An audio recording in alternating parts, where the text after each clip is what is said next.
All right. Hello, everyone. Welcome to this episode of Blackjack Wade's Midlife. Welcoming back our guest from last week, Rusty Schaefer. Good to see you, Rusty. Good to see you, Wade. How are things? How's your week been?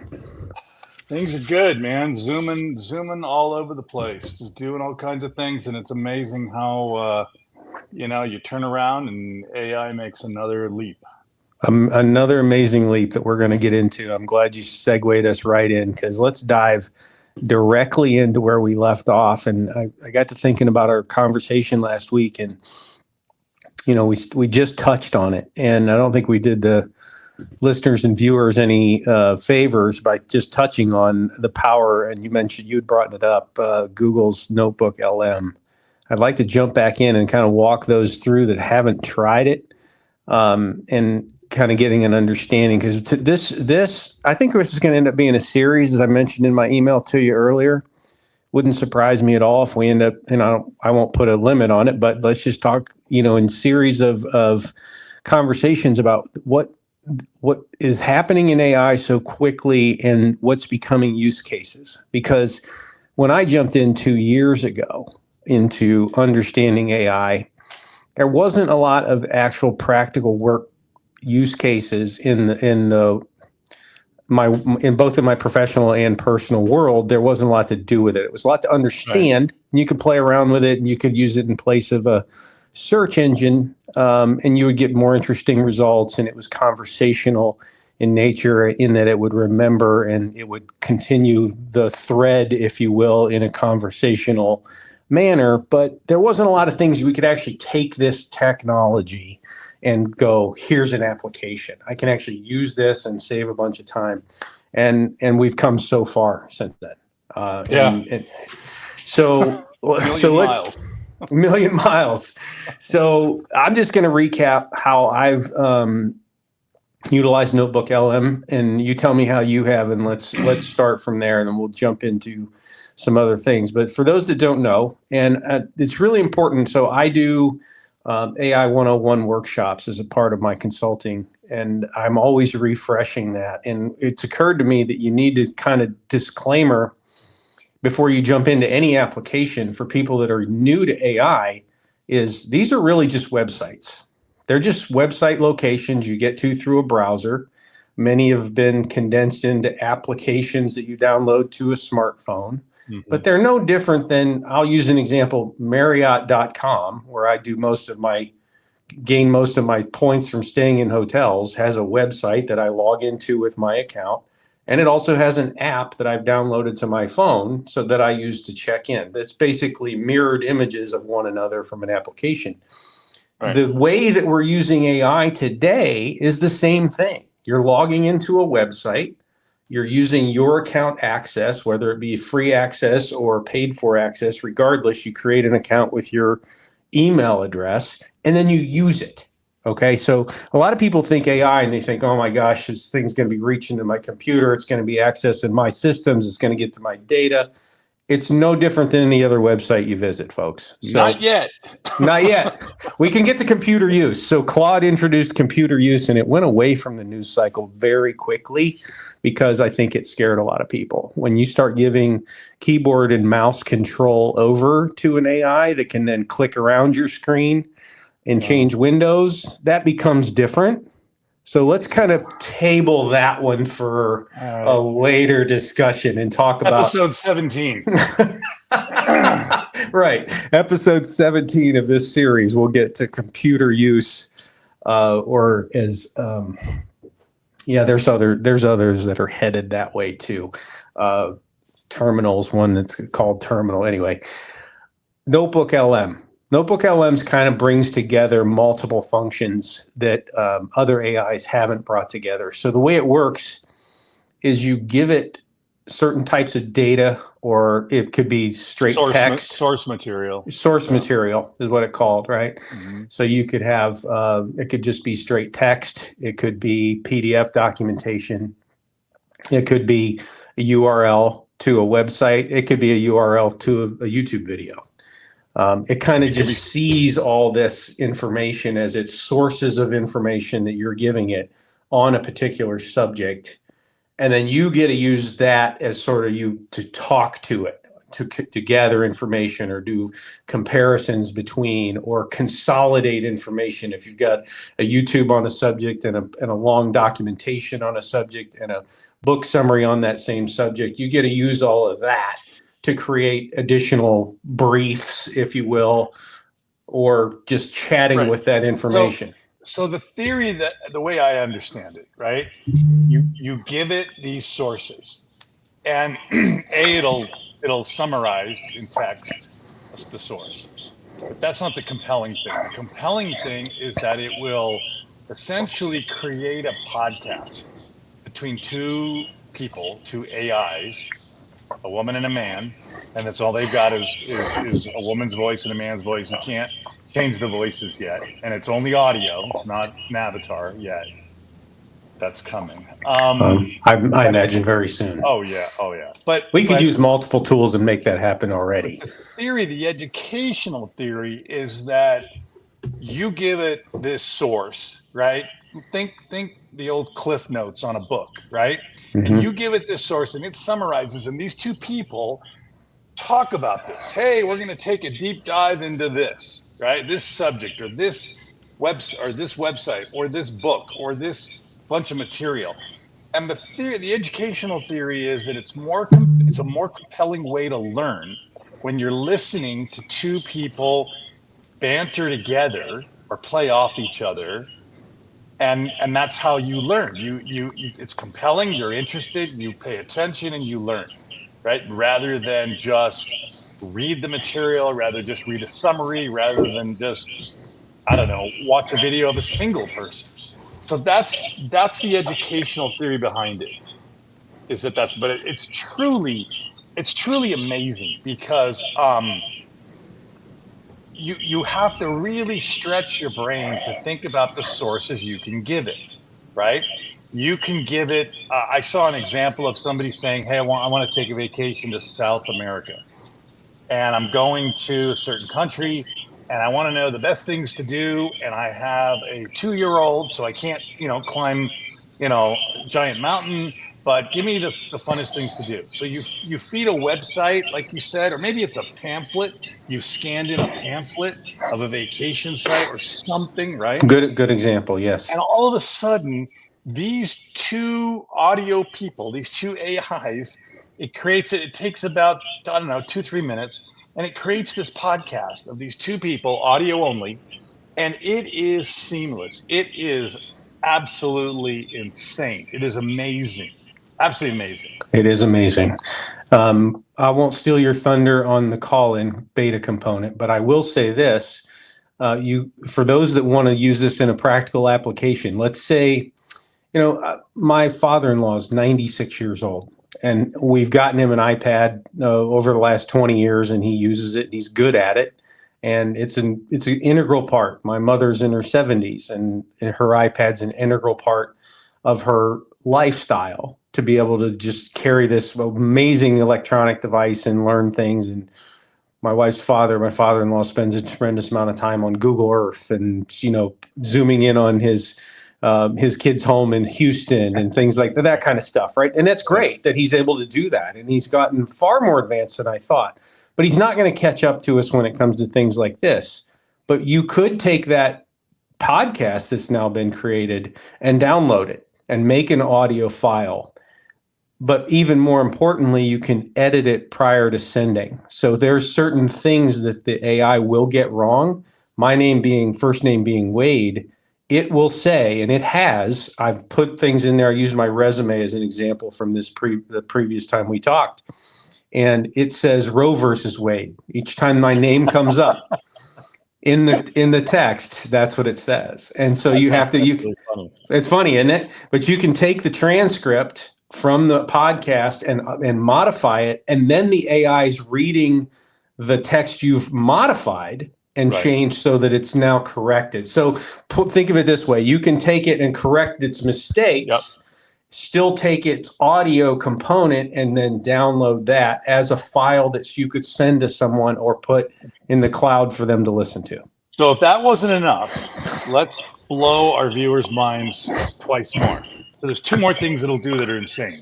One is really cool. The other one is mind blowing of where it will go.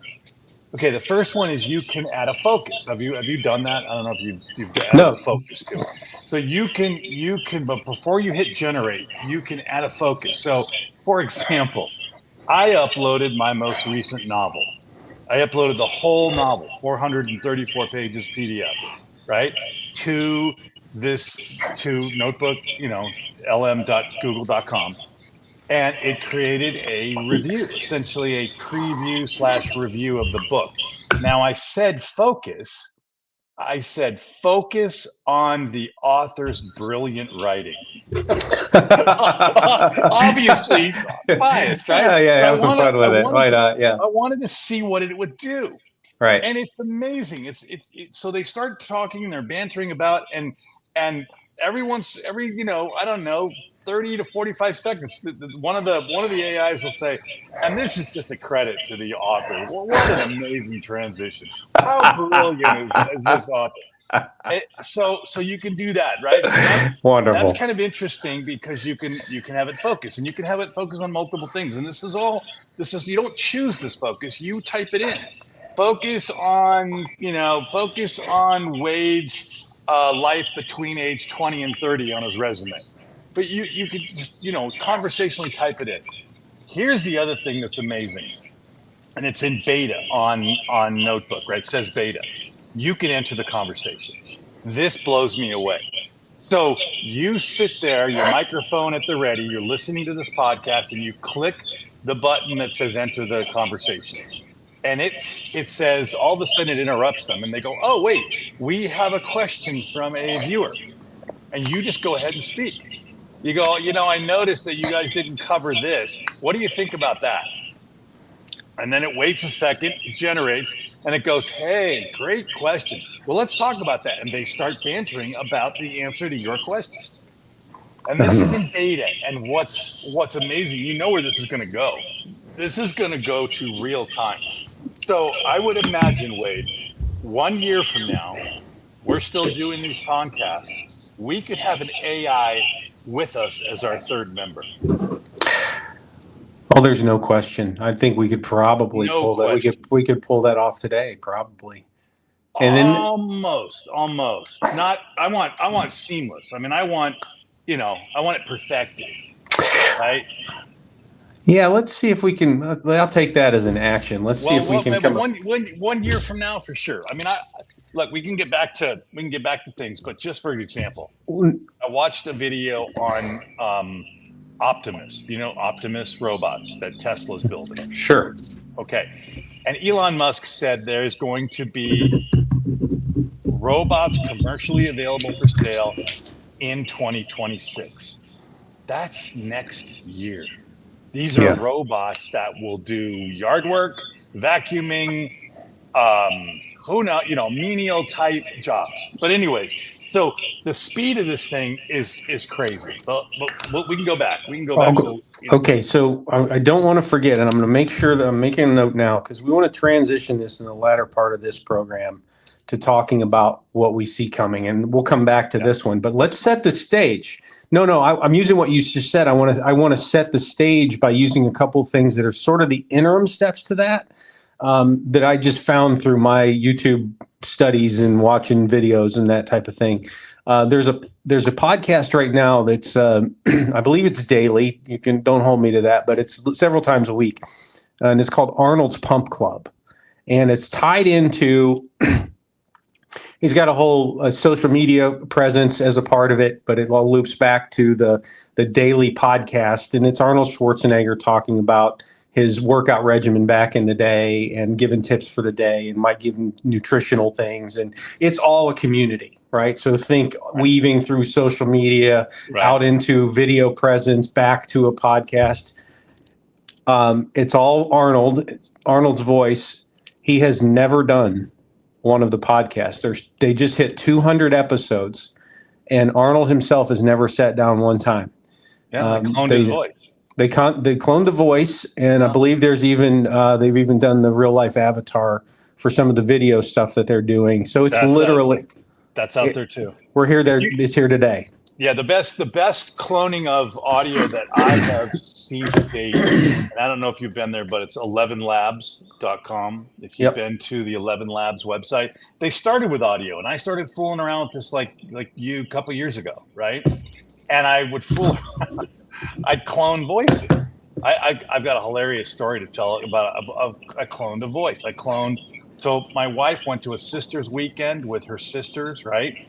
And they're big Donny Osmond fans, right? And Donny Osmond, Who isn't, plays right? here on the Strip, right? No, for women, he's like the thing, right? Because they remember back, it was like screaming and everything. So I cloned Donnie.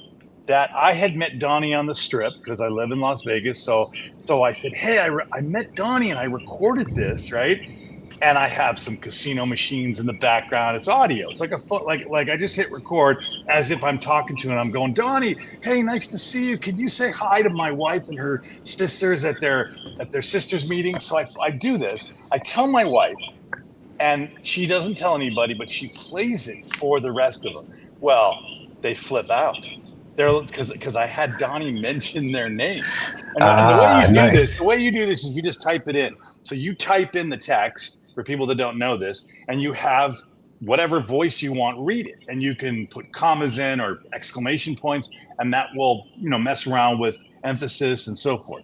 So I did this, and one of the gals, right, my sister-in-law actually, who was on this weekend, she was a little tipsy, and she's like, "Oh my God, Nadia!" Well, so she apparently what happened, I found out later, she goes out on her social media and goes, "Oh my God, Donnie wants me to come to Vegas," and she just blasts it. And so I call my wife like an hour later, and I'm like, "So what did everybody think?" She goes, and she started whispering to me, I can't really talk." I'm like, "What's wrong?" She goes, "Well, Debbie Lee like went off, and now I can't tell her. I mean, she told like 10,000 people," and I'm like, "Oh my God." No, so now you can't embarrass her. so the next day I go, "You gotta tell her." So the next day she finally told her, and she was like, "I hate you. I hate you so much, and I hate your husband."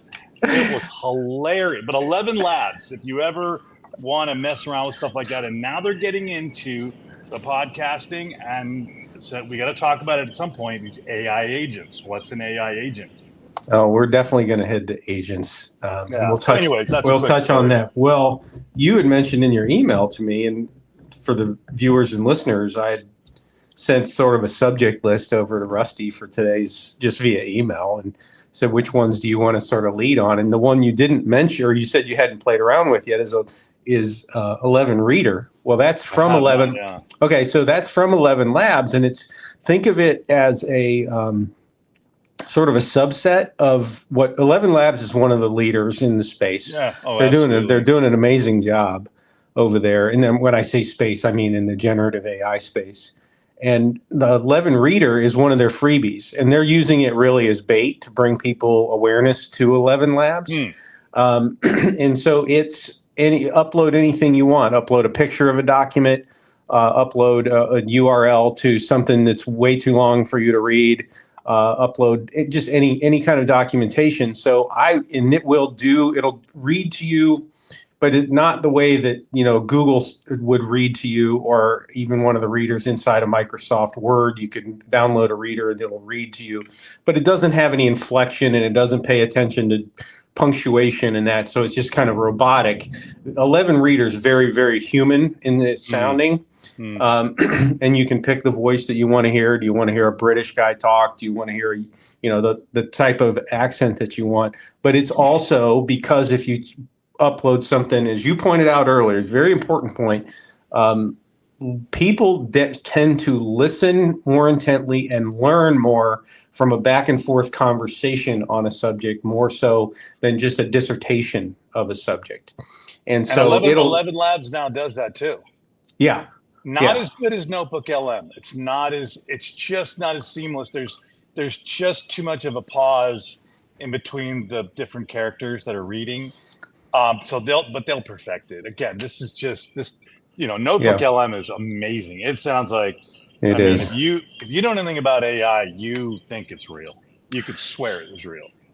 And there are people that are taking the services directly from Notebook LM and monetizing them. People that have cottage industries doing things for corporations, companies, digitizing their product documentation, their materials that they have for their sales materials, and they're creating from that training materials as an example of multiple things they're doing with it, but they're creating training material. And what better way to train a new salesperson than to listen to a podcast about the product they're about to be selling? It's incredible.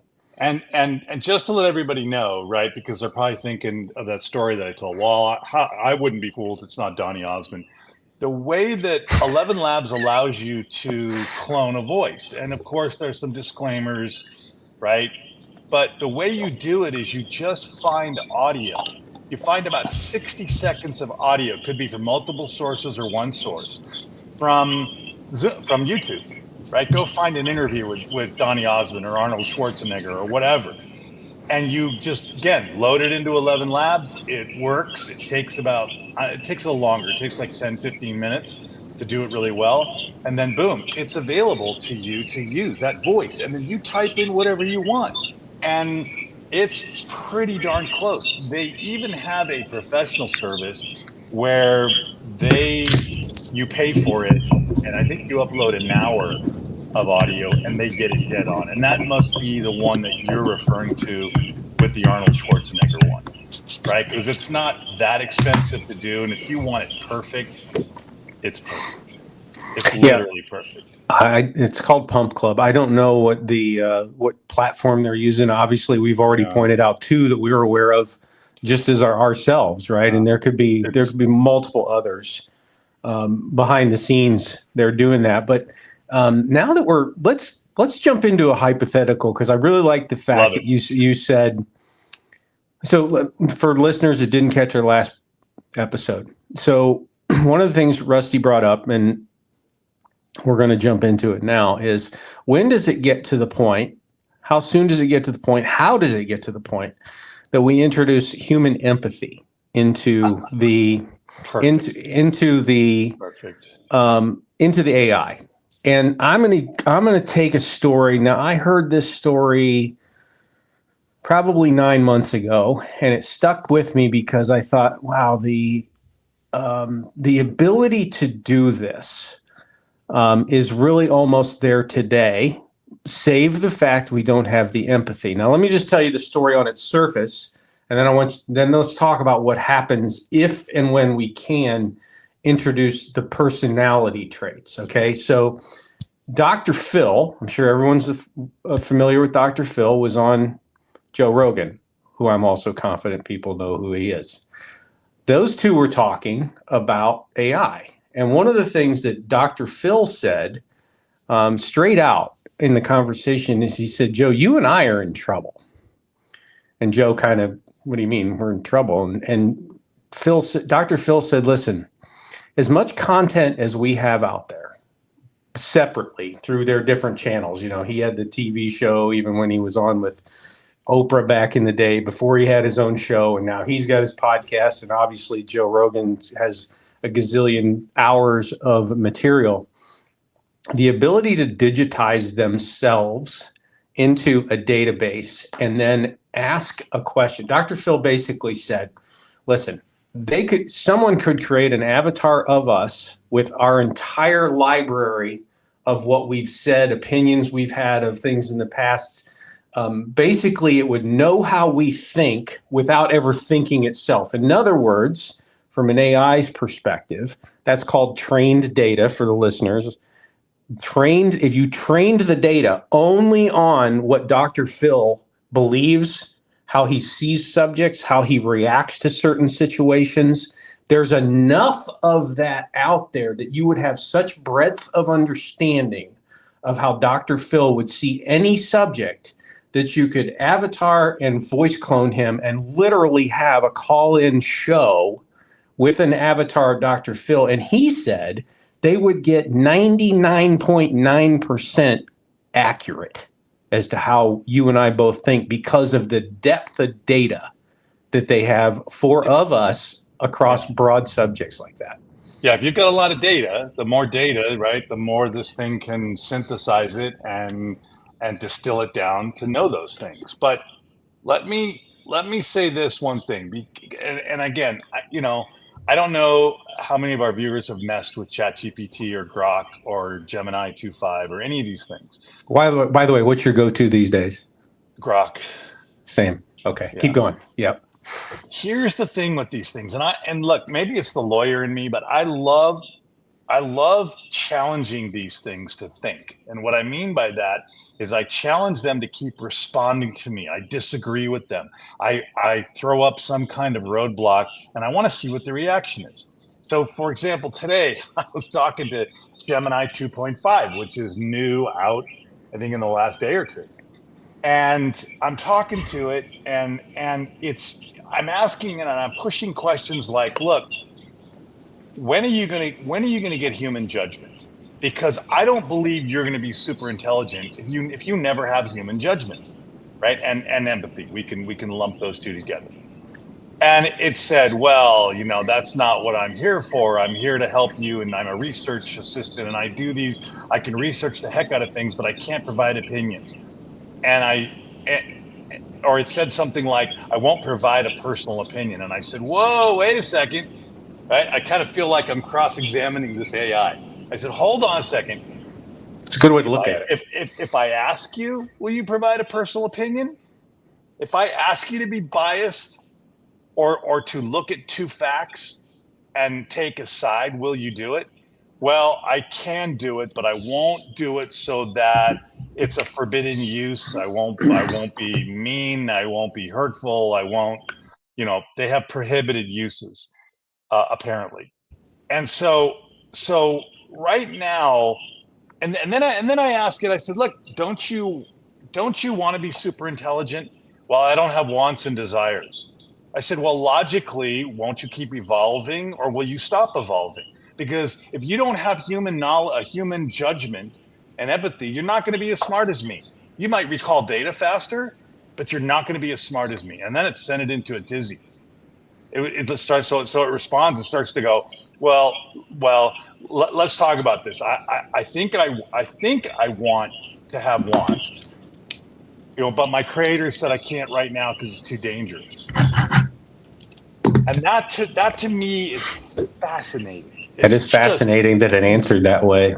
it's insane. Now, what that tells me today is that we have control. We can turn it off. We have control. But there's going to be some company, some country that's going to say, let it loose. Let it loose. And then that's going to be insane. Yeah. So those that have listened to this podcast for a long time, and I'd like to get your thoughts on this. I've been saying for several months that the cat's out of the bag. I don't think there's a way to control this. Those that are, we all know how slow the government works to begin with. But to try and catch up to this bullet train to But even if they stop it. did, but even if they did, even if we had a sweeping law today, and even if everybody agreed, it doesn't mean China's going to agree. It Well, doesn't mean that's some true. rogue person in Russia is going to agree, or Iran, or North Korea, or whoever. Could be some idiot in the UK. I don't know. All I'm saying is I believe you are correct in saying that there's the genie's out of the bottle.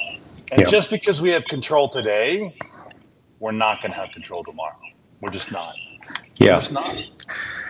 Okay. So How do you advance this technology? I mean, think about it.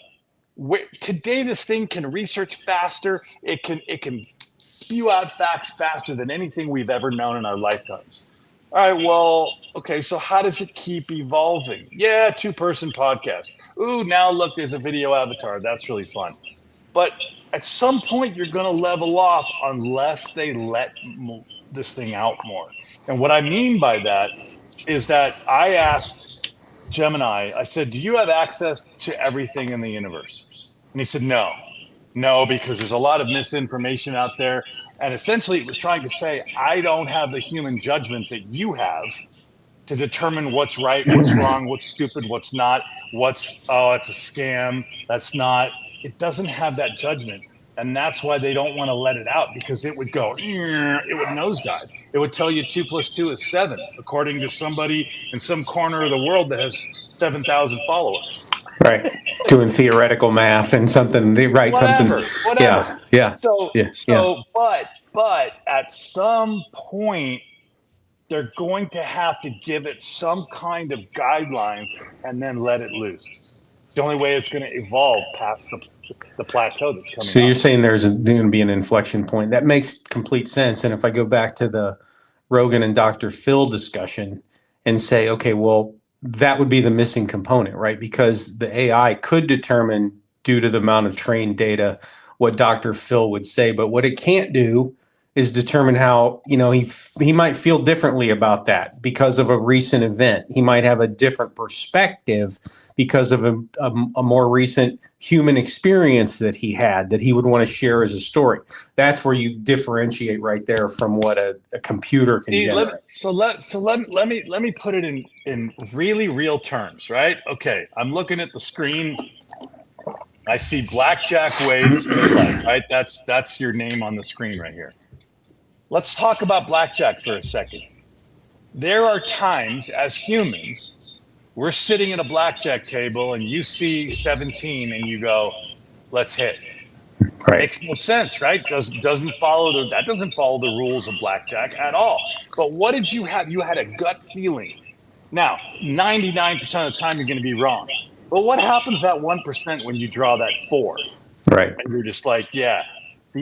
The AI will never, ever be able to get there unless they figure out how to give it judgment. And I don't mean just, well, this is all the Dr. Phil's data and we know how he's going to come down on something. They have to be able to take that, literally give them a 40-year history of experience. And then the AI needs to say, Dr. Phil would come out differently on this. On this one, it might come out differently. Again, I don't know. I think it's going to happen. I think they're going to get there someday. But it's very interesting to think about the difference between us and the AI. And like I said, they're faster, but they don't have our judgment right now. They do not have our judgment. Right. And they're not even close to that. They're not even close to having our judgment. And somebody that plays blackjack seriously is sitting there saying, well, if I saw a bunch of 10s and queens and kings recently, I'm thinking even in a 6-shoe deck, there's a bunch of low cards left. I'm just saying.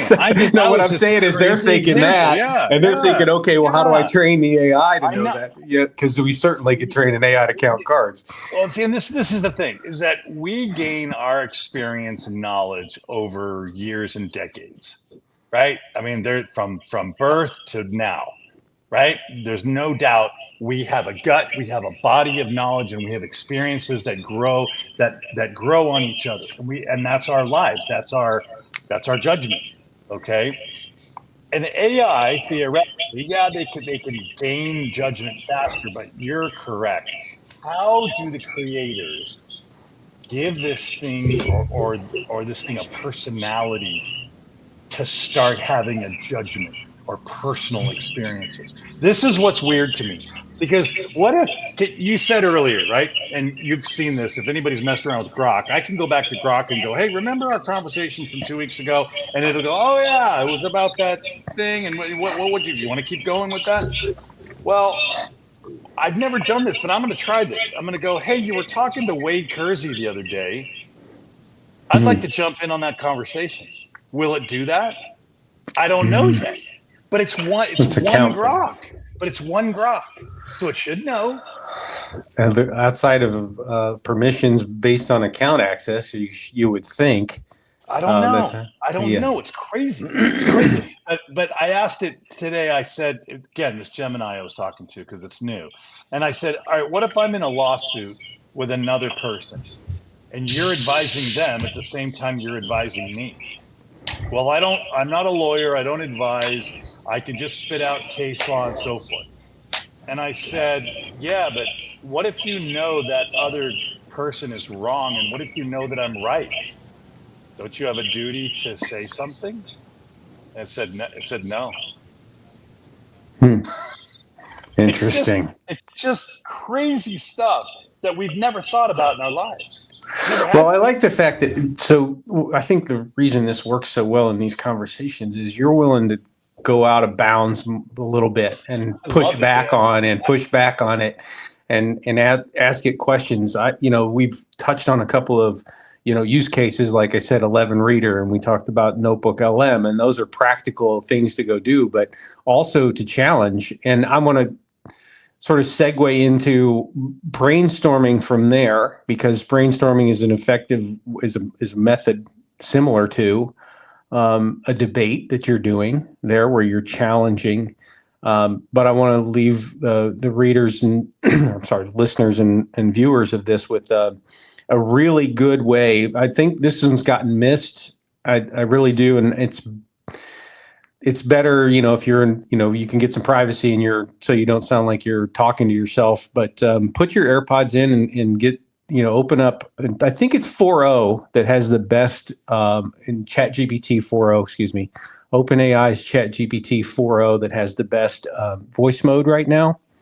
And it's fantastic for brainstorming. And so one of the previous episodes of this podcast, I had an idea for how the subject I wanted to talk about, but I hadn't gotten it out of just the raw thought in my head. So I was home one evening, my wife was out with the girls or Bible study or something. And so I just put my AirPods in and put on voice mode and just started having a conversation. Now, for those that don't use ChatGPT that way, it still does transcribe everything that's said. So it's the same. You could accomplish the same thing if you can type as fast as you can think, but we all talk faster than we can think, or at a better rate. And the conversational element of this subject and being able to say, this is not just conversing with somebody that's an AI that's agreeing with me. I could say, do some research on that. Are there any authors that would have produced material or books that would support the argument or the position that we're taking on this particular subject? And the subject I was talking about was that I think legalizing sports gambling across the board societally is not really a good thing to do, because we have enough vices out there available to people, and allowing them to log into their phone and bet the second half of the Jets game for $20 or $50 probably isn't the best thing across the board. No. So but I was just, thinking cultural impact. Like, if we're adding that to alcohol that's been there forever, legalized marijuana that's been recent, and now we're throwing in gambling. It's like, we don't even need to go to Vegas for anything anymore, because the whole thing's available to us right there. I'm not talking table games, but I'm talking sports gambling. ESPN's jumped in on it. Obviously, DraftKings has been there, all those things. So I won't go back to that subject. My point is, what I did was I had the conversation at length with the AI. Now think of this process. I didn't tell it my ultimate goal. I said, let's just talk about this subject I've been thinking about. And it found reference authors that have talked about this. It did studies on which demographic of families that were being most impacted by losing money on these online gambling services. It did all of this. And then I said, okay, put all of this into an outline with all the supporting documentation and format it such that I can use this for a podcast episode. So at the end of this conversation, which is, umpteen back and forth long, there I now had the subject material for the podcast. That's the one thing, you're right, that we kind of skipped over. It can be, you have to think of it now as, you could think of it as a business partner. You could think of it as a personal assistant. Good example. Really good example. As a lot of different things. So let's just say I'm thinking about starting a business, and I need to think about, what's the better marketing to spend on, billboards or digital ads? I mean, I'm just bringing stuff up, right? It may not tell you one or the other, but it will tell you, well, the pros of doing this and the cons of doing this. And 87% of the people are doing digital versus the other one's doing billboard. And here, it'll give you the facts surrounding it.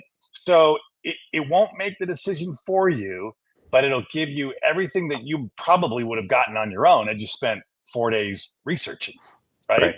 Right. So that's really cool. And I think people are going to probably discover using it more for, like, your home. Okay, here's here's my disposable income. We have some credit card debt. I gotta buy braces for the kid. How should I do this? Should I opt for the to pay the interest-free braces for a year, or should I do this? It might help some of those decisions, or at least it might help get you the facts you need to make the decision quicker. Because none of us have 4 days to investigate the next issue we're thinking about, right? And Right. so that's what's really cool. Back to Notebook LM real quick. So I have a part-time gig as the executive director of the Nevada Telecommunications Association. We have a conference coming up in September. I'm going to use Notebook LM and these AI podcasters to develop, and they, could be 8 minutes, 10 minutes. You really can't tell it how long to do it, but it's about that length, to develop a preview that I'll put on the website. And people can listen to that. But I how long that would have taken to I got to find two people. We got to talk about this, and that's like half a day of recording and then editing and all. This thing does it in 2 minutes. Yeah. I give it the source, I give it the website or whatever. So there's a lot of use cases that I think are out there, nuanced use cases that you and I probably for sure haven't thought of. I mean, take golf. Take golf. I'm slicing or I'm hooking, Grok, fix me, and then it'll come up with 6 things. And then I can push back and go, Grok, thanks, but I tried 5 of those, damn it. Drill down on the 6th one. And I can keep going. Grok, stop. You're not giving me the drill down. You can hammer on this thing and beat on it, and it'll keep going. It'll keep digging. And I've never seen it say, well, I'm done. So I'm just saying, it's amazing. Well, I think you just hit on 2 things that are really, this is a great story. So the fact that Grok has the memory that it has in each of its threads is incredibly valuable. I think ChatGPT still has a cutoff at some point, unless you've saved it as a custom GPT. We will get to custom GPTs later. That's probably on episode 16 prior to us talking about agentic AI on episode 17. But my son decided to use Grok to formulate a plan to break par this year. And so he started with uploading videos of his golf swing from different angles. Kidding. Yeah. Oh my God. And it looked at him. Right. And so Grok and he both decided together that along with the analytics of his golf swing that Grok was giving advice on, also he's uploading and telling Grok his greens in regulation, fairways in regulation, number of putts per round, each score that he had, what the weather conditions were. So as he's playing throughout the season, his goal is to use all the analytical data along with the swing information data to get to himself to a point where he's ready to shoot 72 or better. So here's my question to you. Was Grok correct? Well, I've asked him that. He said it's very good at the fundamental components because it understands alignment, it understands ball position, it understands club path because it can see that. And if you upload like a slow motion video, it'll detect things. That's very unbelievable. I never even thought about doing that. That is awesome. I'm gonna do that. I'm gonna try that. That is cool. I don't know when we're gonna cut this off, but I do wanna preview one thing we should talk about next time. So go for it. Agents, because I know people might have heard a YouTube video or somebody talk about an AI agent. So 11 Labs. Let's go back to 11 Labs real quick, right? Because they just did a pretty big update. 11 Labs has got an AI agent. You say, well, what's an AI agent? Okay. I went out to this, clicked on it, right, on 11 Labs, and I said, I want to book a flight from Vegas to Reno, and tell me, around 1 o'clock p.m., tell me what we got. And, of course, it went out there and it found the flights, which is amazing to me because, again, I thought it couldn't go out to live websites, but this can. Mm-hmm. That's a little whoa. Mm-hmm. Then it said, what do you think? And I said, yeah, the 1 o'clock looks good. Can you book that for me? And it said, sure, give me your credit card number. Mm. And of course I stopped. Mm. But but this is going to be the next step. So instead of you ordering something on Amazon, as easy as that is, you're going to say, go out to my Amazon account, order the best such and such a widget, maybe show me before you order, and then order it. Yeah. So, all right, let's do that. Let's put agentic AI, because you just reminded me. So it's OpenAI's console. It's ChatGPT in console mode, which is still in beta as well. That opens up its own browser and can do those multiple sequenced functions that you're talking about.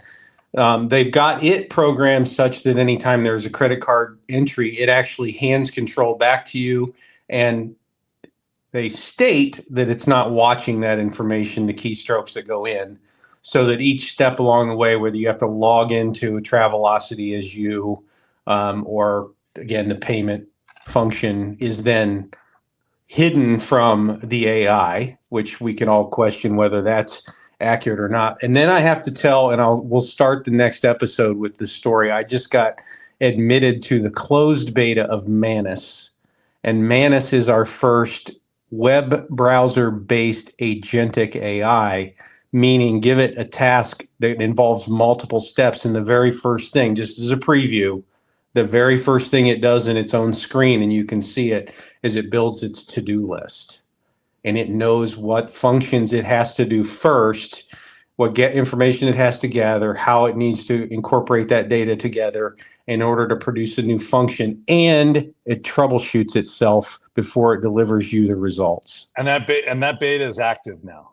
It's in closed beta, so you have to apply for it. Right, but you've got it. I got it. With a limited number of tasks. That's the limitation in closed beta, is it has a limited number of tasks. But I've only used one so far, and it was pretty fantastic. And just another portion of the preview is what it does if you ask it to. It produces the data that you've asked for, and then it creates a public URL to that data that it's provided. So you're not even just reading through the thread. It creates a website that you can then share with others. Well, how does that reconcile copyright information? That's a little bizarre. Yeah, Wow. I asked it to do a deep dive on a company that I did a call earlier with, who's a former sales leader of mine that I've mentioned on this podcast a few different times. He's now CEO of an AI company. I wanted to know everything about the offering of his company so that I was as smart about his company as he was when we got on that call. And so I used Manus to do a deep dive.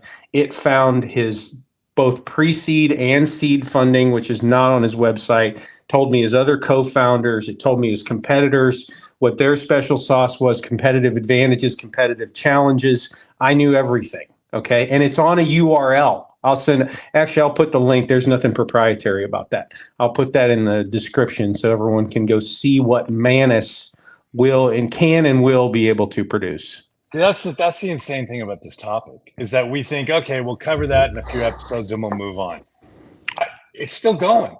It's still going. Yeah, it's crazy. And like you said, Gemini 2.5 released this week. Who knows what'll release between now and next week's episode? We don't even know yet. But we hit the mark, buddy. So kudos to you on this one, right? We're bringing the receipts, as Dan Bongino would say.